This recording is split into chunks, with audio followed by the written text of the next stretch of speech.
Welcome to ExcelBerry. In this video, I will show you how you prevent unauthorized changes in your Excel book. For example, here, let's say you want the user to be able to edit these cells with data, but not the headings and not the items here to the left. This is easy when you know how to do it, and I'll show you in this video how you do it. So here we have the data, and the steps are the following. First, you select the cells that you want the user to be able to edit in. We select our cells, then we press on Ctrl 1, which is the shortcut to go to Format Cells.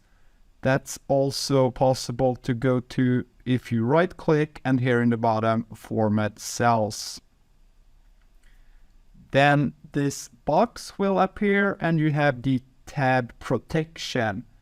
As a default, all cells are locked. That means that if you protect your worksheet with the tool Protect Worksheet, then the cell will be locked. But here you have the opportunity to unlock it. Press on OK and then go to the Review tab up here and Protect Sheet and press on OK. Now I will not be able to make any changes in any of these cells other than the cells that we unprotected.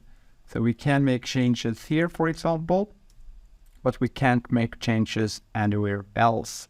And that is the easiest way to prevent unauthorized changes in your workbook.